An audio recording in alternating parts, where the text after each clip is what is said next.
Sean Carter is a hermit crab. Heard it. You know how hermit crabs operate, right? They go in their shell. It's a skeletal Yeah. creature, but it doesn't have its own shell. It has to wait for another crab to die, Yeah. to Go jump into its inside shell. and put Facts. its shell on. I had 3 victims that I've been working with, victims of the Carters, that were ready to come forward. This might help them feel a little more confident now. So this is great. Everything you see about him is an illusion, but what he loves the most is controlling you.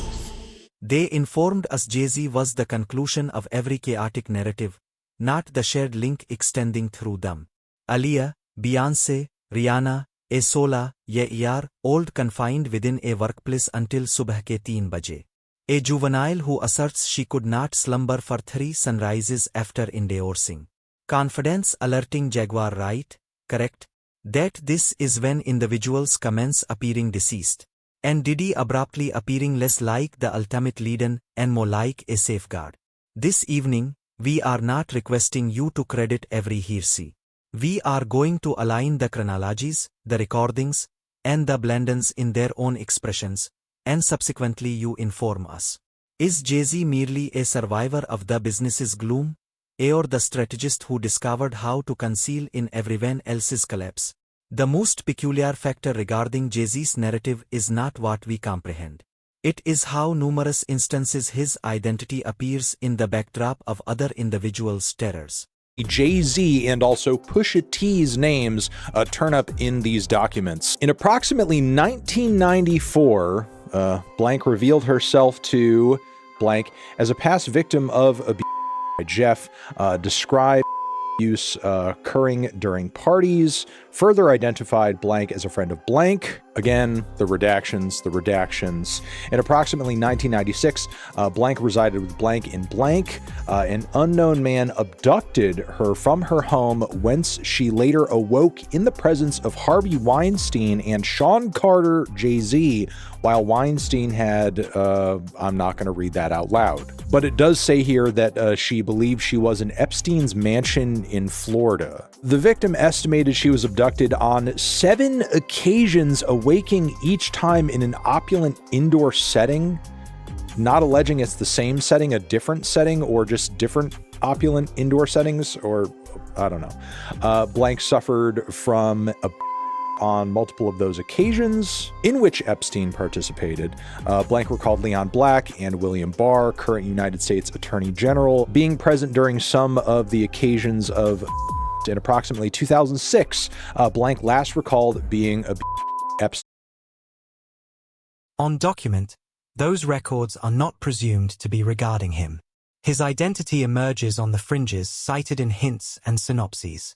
While additional males reside in the core of the sensation, nonetheless the consequence is the identical. Multitudes of individuals perceiving Jay-Z and those dossiers in the identical phrasing for the initial occasion and comprehending that the mogul who consistently appeared superior to the filth has been remaining nearer to it than they imagined. Reports going around that NFL have unfollowed Jay-Z on the app Instagram. They do still follow Beyonce and Roc Nation, so I'm not really sure why they would have just unfollowed him if that were to be the case. But then at the same time, if that isn't the case, why weren't you following him in the first place? Which I find to be bizarre. So perhaps NFL was following Jay-Z, then they unfollowed, but they also have that to deal with as well. So, you know, they're really under pressure here, because when the first lawsuit came out via Busby, NFL responded saying that we're not budging when it comes to our relationship with Jay-Z. We're still keeping that relationship. Jay-Z then came out to sue Busby for defamation, talking about how he lost 20 million. He lost the defamation lawsuit against Busby. He then lost the 20 million as well, because clearly he lost that money. Now, when it comes to this Epstein files, of course, his name is everywhere. It's going to damage advertiser relationships, meaning that he's also going to be losing money in this case, if he definitely lost money in a direct hit when it came to a lawsuit. Now, there is a video of Weinstein and Jay-Z that is going viral. Whoa, my laptop about to fall. And the video within itself is completely embarrassing, because why on earth is Weinstein doing PR for you, Jay-Z? Like, why on earth is Weinstein doing PR for you, talking about In your thoughts on Donald Trump and what it means for what it means for mass incarceration. You know what? This is a labor of love for Jay, and as a result, he's my friend. We're here to talk about that and nothing else. Well, then, can I ask you about mass incarceration? And do you think the movement is? Okay. He's not going to be answering these questions. This is not what he needs to do. Harvey Weinstein shuts down a reporter who asked Jay-Z a question about Donald Trump in 2017. So I didn't even know that this video existed. But if Weinstein was that close to Jay-Z to be doing PR for him in 2017, for goodness sake, then you damn well know that they had a relationship in 1996. In your thoughts on Donald Trump and what it means for what it means for mass incarceration. You know what? This is a labor of love for Jay, and as a result, he's my friend. We're here to talk about that and nothing else. Well, then, can I ask you about mass incarceration? And do you think the movement is? Okay. I don't understand why they had an extensive relationship in the 2000s and late 2000s, but for some reason they weren't able to be friends in 1996, which I think is definitely plausible.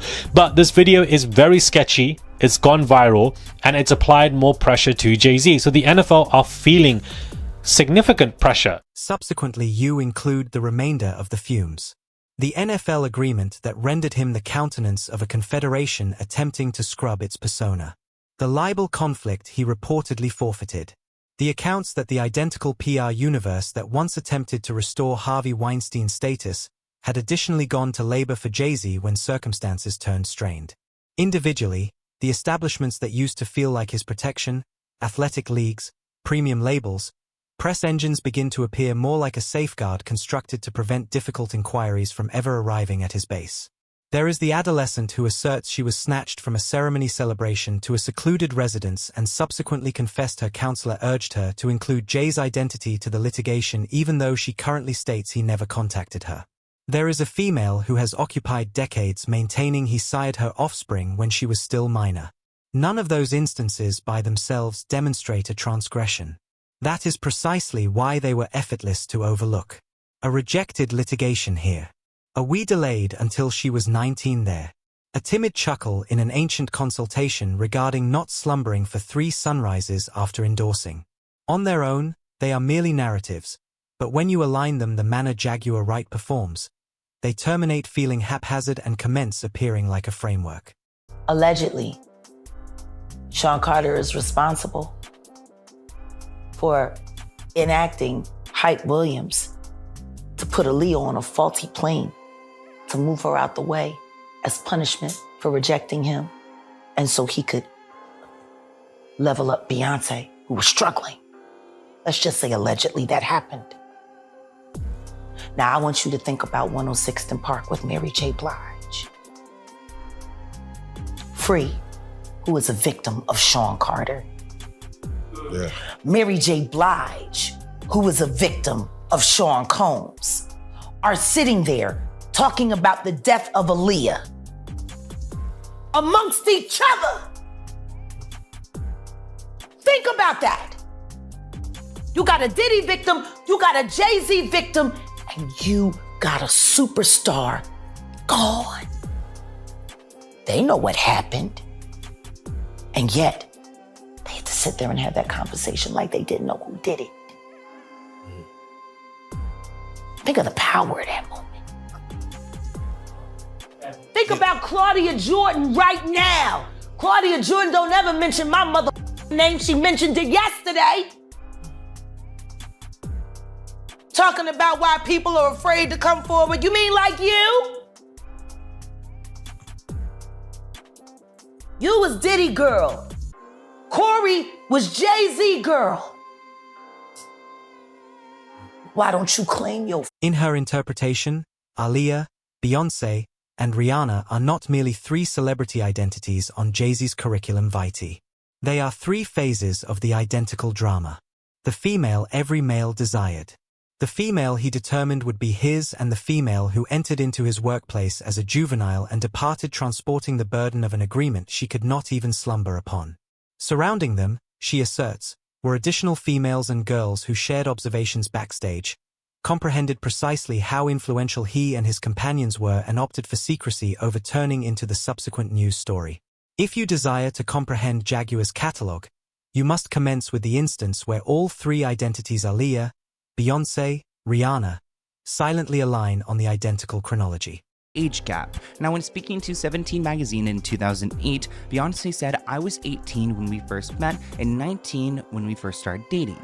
She continued, "There's no rush.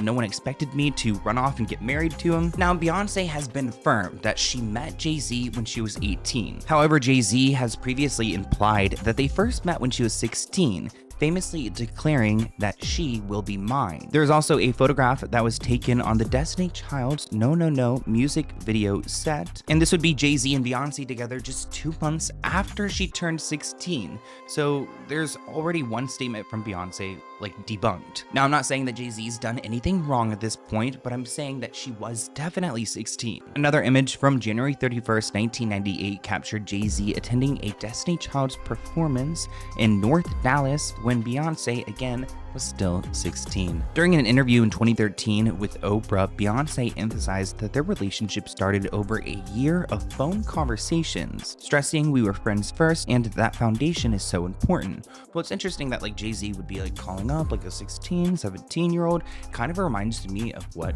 grooming is. Well before the marriage pictures and the shared tours, there was only a 16-year-old girl in a girl group and an almost 30-year-old rapper who, based on several reports, told people around him that she would one day belong to him. Beyoncé's official version states they met when she was 18 and began dating at 19 after a year and a half of friendship.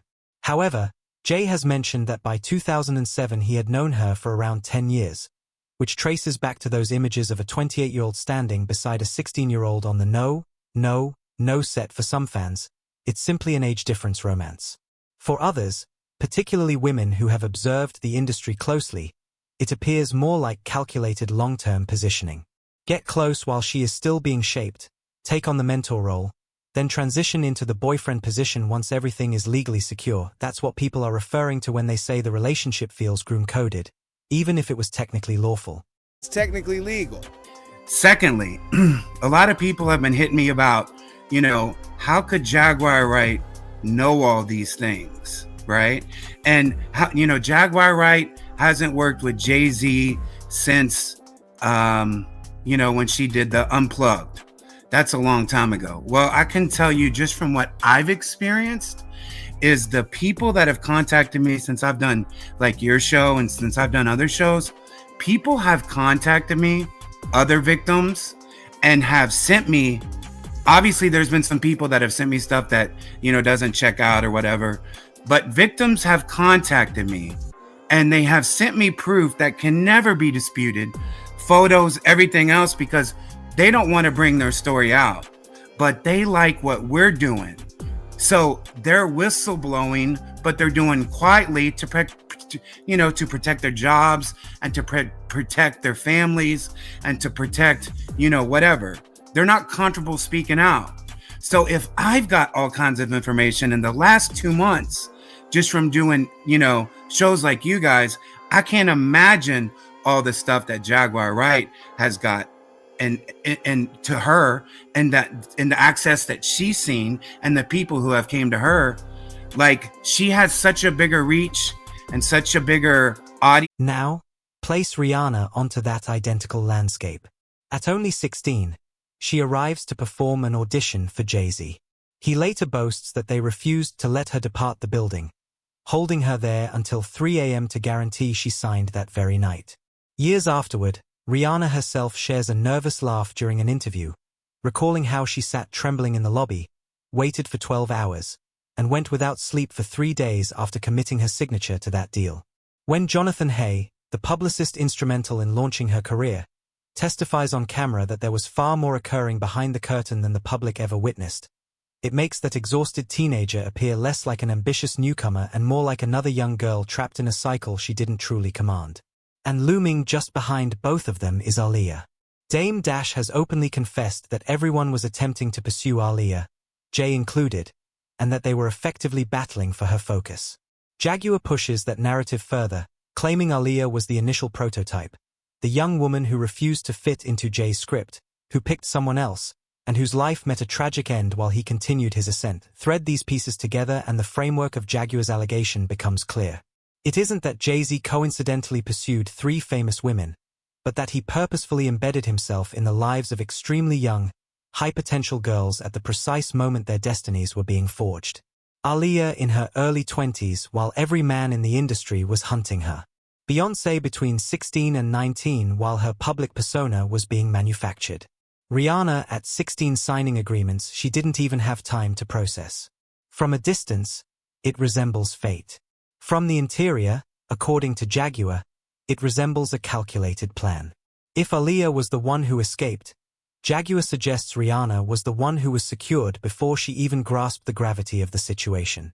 All rest of my life. Like, I was just waiting downstairs and I was like, get the contract down here. One sign, I want sign, I want sign. I was so hyped. I didn't sleep for the next. When Rihanna recounts that narrative today, it comes across as a humorous reflection on her journey. However, pay close attention to the specifics. Being detained at the record label for hours, committing to a monumental contract in the dead of night, then returning to her quarters and gazing at the ceiling for 3 days because an instinct within her recognized there was no path of return. You made a comment about this, like this was from the Super Bowl appearance more recently. This bothered you, seeing her put the Rockefellers logo out there. If you what was go your back instinct to that? and watch, it was almost as if she didn't want to put her hands up, and then she looked over where Jay-Z's box was, and then you just see her hands. She look at her. She's looking at his box. She didn't want to do it. She didn't even want to do that gig. But the hold, especially the financial hold with the companies and all of the money and all of the strings that he pulled to. He treats these women like shell corporations. Is that why this happened? Do you have any insight on this infamous elevator video where Solange was seen just unloading on him? Beyonce's there as well. What I will say is, right there, that's the moment when he told her to back up and called her Tito Jackson. And respect There was- and love to Tito Jackson, who we just lost recently. I know. Tito legend, could never yeah. get a break, and he's the nicest guy. But here, yeah, Jay-Z there trying to was- mimic, she's not worthy, she's nobody, is what he's trying to Pretty do. much is what he pretty much said to her. But the thing is there was infidelity that was happening that night. Both of them got caught doing things they weren't supposed to do.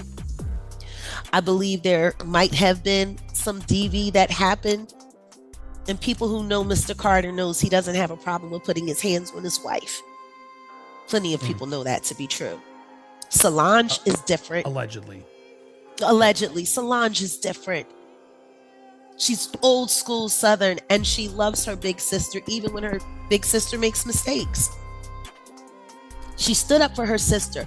The most interesting thing about that, though, can we look at that one more time, Andy? They come in, and all of this, and then look, it almost looks like he's going to defend himself, but instead he prostrates himself, right? He lets Solange go nuts, and then he sits there and acts. He knows that camera's there. He knows where all the cameras are in that place. There's another footage, and I'll get it and I'll send it to you, of him with another woman approaching him aggressively, or it seemed like aggressively, and he the crap out of her. Matter of fact, there's at least 5 different shows over the course of the past 15 years where he has physically women that came into his space that he didn't want anywhere near him. So I find it funny that in all those other instances, he had no problem with putting his hands on a woman to so-called defend himself. But when he's getting killed alive with cameras there, all of a sudden now he's meek and mild. I think that was a setup. I think he did that specifically to handle up on Jaguar's interpretation refuses to release that sensation. She asserts that Rihanna did not merely admire Jay, she actually dreaded him. According to her claims, both Rihanna and Beyoncé passed years interpreting his temperaments, obeying his commands, and internalizing the consequences of his anger while the public witnessed only elegant photographs and chart-topping albums. Within that context, the elevator confrontation with Solange ceases to be incidental family conflict and begins appearing as the singular instance where someone intimate with Beyoncé lashed out at the man at the center because she had observed too much and witnessed her sibling tolerate more than she could withstand. The rumors were even beyond that, right? That Jay-Z was cheating on Beyonce with her when she was Very 17 so. Is what a lot of this came out through a publicist who later then Have had you to spoken apologize. to my friend Jonathan? Hey, you should talk to Jonathan. Please. Because Jonathan was there. He was right there working with Rihanna And it was right when they started crafting her to be seen as a brand and commodity only and not a person. And when I talk to Jonathan now, just to hear him when he thinks of his teenage daughters, he was like, Rihanna was the same age my girls are now. I couldn't imagine putting my daughters through what we put her through. And then the next thing you know, she was removed from that first team from Pond the Replay and replaced with all new handlers and kept sheltered in Los Angeles, where she was going out to parties and partying at 15, 16, 17 years old, hanging out at the Rainbow Room, hanging out. Yeah, like it was one of my friends who found out she was 17 when everyone thought she was 21. And he was like, yo, why do y'all got me carrying this girl around? And she's, oh, it's cool, it's cool. Well, but just to echo and support you, like they had to debunk that. Oh, we apologize. It wasn't real. We made it up in hopes of giving her single a boost. Yeah, they like, promised what? Jonathan a deal working at Tidal and something, and then they reneged. And then the next thing you know, he was caught in a home invasion robbery while he was working on the Drake secret baby mama story. Jeez. Sophie. He was duct taped him and his daughter, and he was pow whipped in front of his child. So, you know, there's a lot that goes on in the back. Subsequently, there are the whispers Jaguar connects to the backdrop. That chatter regarding Jay and Rihanna exceeding boundaries was not merely hearsay, and that the individual who began voicing concerns abruptly found themselves facing a brutal residential break-in that served as a warning to any others considering speaking out.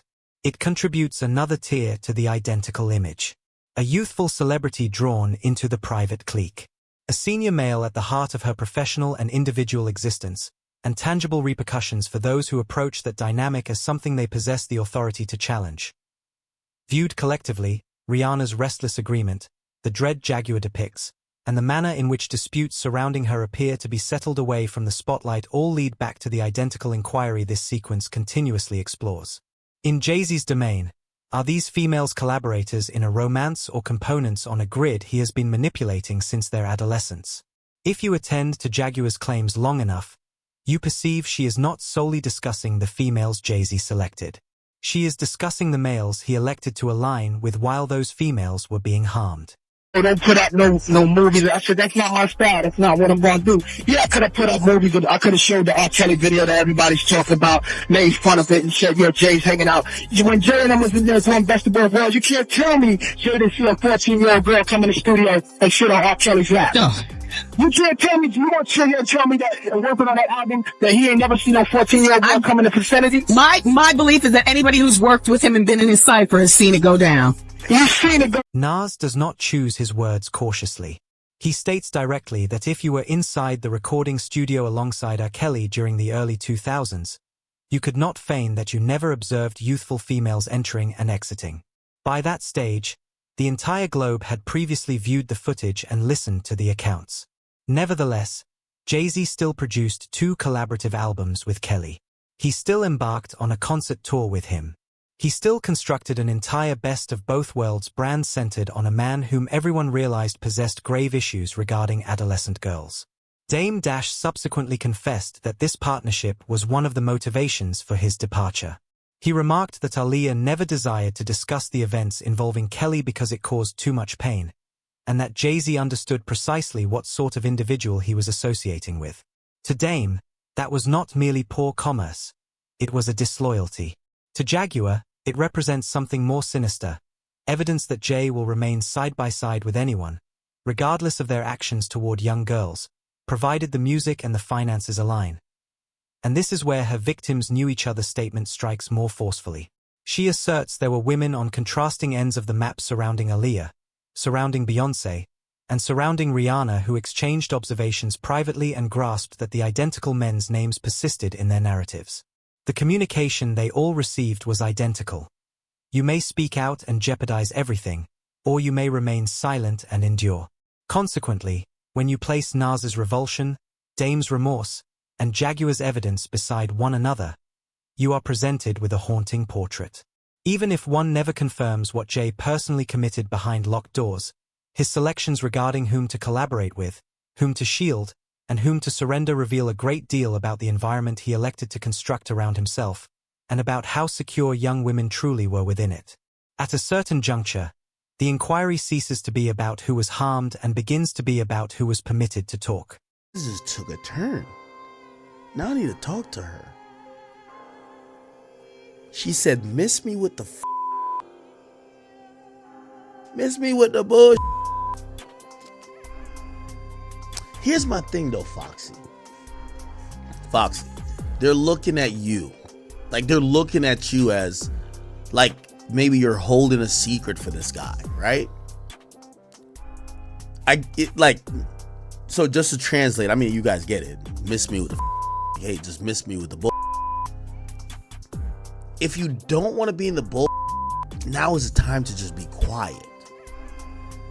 If you're speaking at all, it kind of says that maybe you got some, and we all know and believe Foxy's just a real chick. She's just not finna. But it's like, if you're not coming out to say, yo, I love Jay, he's a great guy, he ain't do nothing, it's gonna be taken as either you're being silenced or you're itching to tell us something. At the moment academics performed his profound investigation regarding Foxy and Jay, the reaction he received was not a straightforward contradiction or a legal suit. It was a brief, cautious communication from Foxy herself, labeling the entire situation as nonsense in the public eye, yet phrased with just enough ambiguity that individuals debated for days concerning her genuine meaning. If there truly was a total absence of truth, one would anticipate a basic, absolute "this never occurred." Instead, you receive the sort of answer that feels less like a conclusion and more like an individual attempting to dismiss a narrative without actually voicing a statement about it. Jaguar asserts, that is precisely how the framework is constructed to function. The females nearest to Jay are either promoted to an invincible rank like Beyoncé and Rihanna or shoved so far to the fringes that their sole alternatives are quietude, cryptic social media updates, or whispers that never quite arrive in a courtroom. When you begin discussing Jay-Z in the manner Jaguar does, the retaliation does not solely originate from supporters. It originates from individuals who understand exactly how hazardous those identities can be. A previous high-profile bodyguard, someone who has functioned within these environments for years, went on the record essentially advising Jaguar to be cautious. He remarked that after she testified on Piers Morgan, Jay-Z and Beyoncé dispatched legal correspondence, compelled an official public regret, and that this is the point when individuals begin to end up deceased. Things are about to become unpleasant. He also confessed he cannot confirm her precise statistics regarding hundreds of targets. However, he did not label her insane. He referred to them as monsters and instructed her on film to remain extremely vigilant. Simultaneously, you possess the long-standing fatherhood dispute from Rhymer and his deceased mother Wanda in her affirmed written statement. Wanda claims she encountered Jay-Z when she was 16, that he used the name Rock, collected her in Philadelphia, and transported her back to his aunt's residence in Brooklyn where they connected once and never communicated again. Rhymer has been striving for years to mandate a DNA analysis. The litigation continuously gets dismissed on procedural technicalities, and Jay has never been forced to demonstrate anything either way. It is another narrative that never results in a guilty verdict but never entirely vanishes either. It is no longer solely about what might have occurred in recording rooms or workplaces 2 decades ago. It is about what it signifies currently to rise in public and declare that the most influential duo in music did not just endure the industry's gloom, they mastered it. After Beyonce when she was before 18, correct? I mean, as we go through the timeline, they claim, oh no, I met him at 18 and then we waited till I was 19, but they knew each other when she was like 15, 16, correct? You clearly had eyes, and it's not the only one, right? There's Aaliyah as well. I was looking at these photos. There's a history but of Aaliyah, this, right? definitely. A lot of people don't realize the timeline, but after everything went bad with Robert Kelly and he had to divorce Aaliyah, Jay-Z was interested while she was still underage. And as she started spending more time in New York, he was very, very, very right there. She didn't want that. She didn't want that with him. And if there's one thing I can tell you about Sean Carter, being embarrassed and being rejected are things he does not handle well. Jaguar is not merely spreading rumors regarding who was in a relationship with whom. She claims Jay-Z intentionally targeted young females like Aaliyah and Beyoncé during fragile periods of their existences, and that the distinction between them was straightforward. One managed the situation by merging into his domain and the other did not. In her view, that is not an affair of the heart. That is a process of selection. You either transform into a component of the brand or you result in being another narrative individuals only discuss in hushed tones after you have passed away. There is a specific portion of Jaguar's account that does not even commence with the young women. It begins with the males Jay-Z elects to support. And when he elects to step out of the path. All come to a head now. Why now? Why? Because he's the acceptable monster at this time. Like R. Kelly was the last time I sat on this couch. So who's next? Y'all don't see the lineup? Yeah, we see the lineup. I'm just waiting to see who's next. Jay-Z is setting Diddy up. Why is everyone having such a hard time? He ain't doing shit different. He lined up D. Haven, stole his life and identity.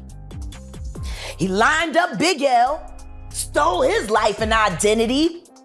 He lined up Dame Dash, stole his life, identity, and took his love. Lined up R. Kelly. He wants to be The inquiry is not whether Diddy is culpable. It is why it appears that Jay-Z is perpetually positioned 2 paces in back of the most prominent predator in the area. Jaguar's perspective is merciless. She asserts that Jay possesses a track record of associating himself with individuals the business already recognizes as hazardous, permitting them to absorb the scrutiny, the accusations, and the ultimate collapse, subsequently silently advancing over their remains to a superior tier of influence. In her phrasing, Diddy is not the ultimate adversary. He is merely the most recent tolerable beast positioned in front of an individual who desires to occupy the absolute peak. When they were going on tour, that Jay-Z used to have transgender women on there. On the tour bus, he knows that. He knows that Jay-Z used to prefer transgender women. So I don't know why. I wish Dame Dash would come out and, say everything, but maybe in his own way, he's trying to, protect the hip hop culture and knows how many people could be crushed if he came out and really spoke about Jay-Z's secrets. They set out to do that, Did you personally see Jay-Z with transgender women? You personally? I have, correct. Can you speak on maybe in what aspect?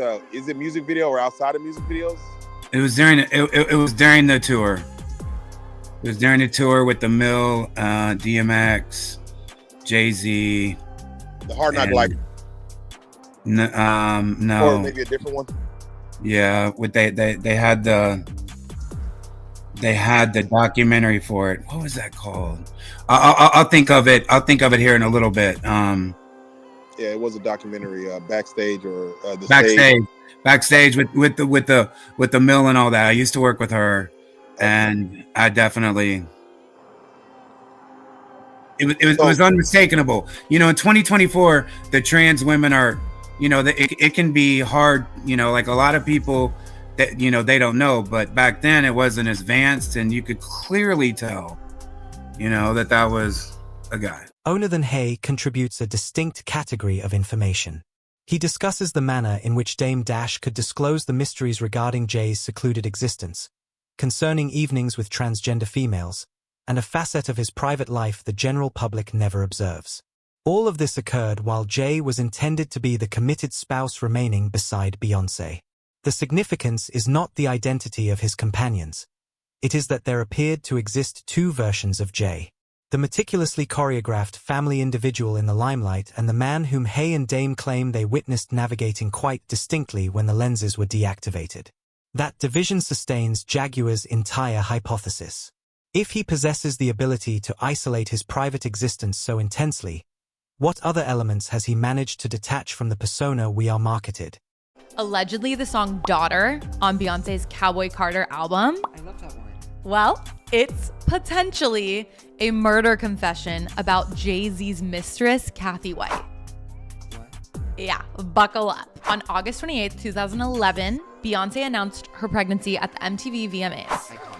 On January 7th, 2012, Blue Ivy was born into this world.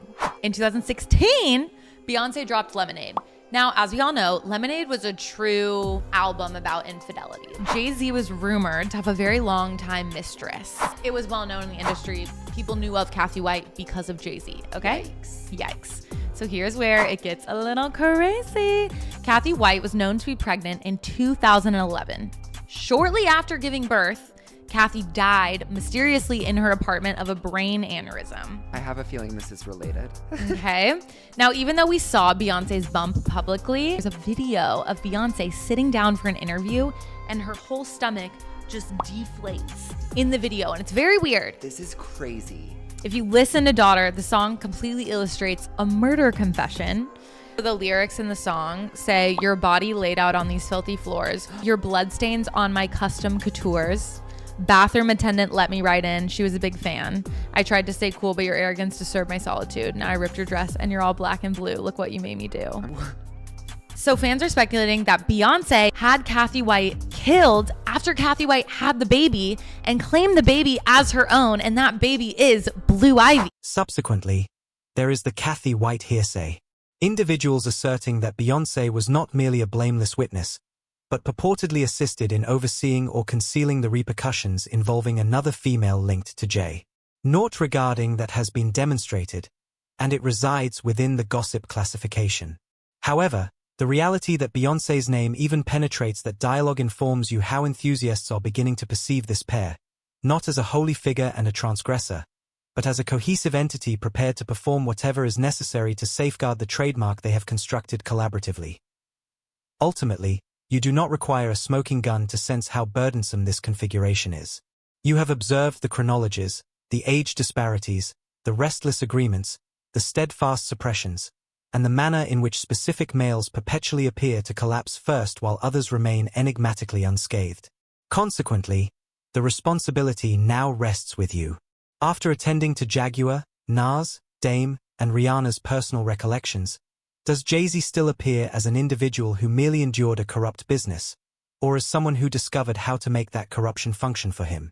And if the identical name persists in appearing beside youthful celebrities, private negotiations, and tolerable beasts accepting the culpability, is that entirely just a fluke or the silhouette of a genius everyone has been too intimidated to challenge until this moment?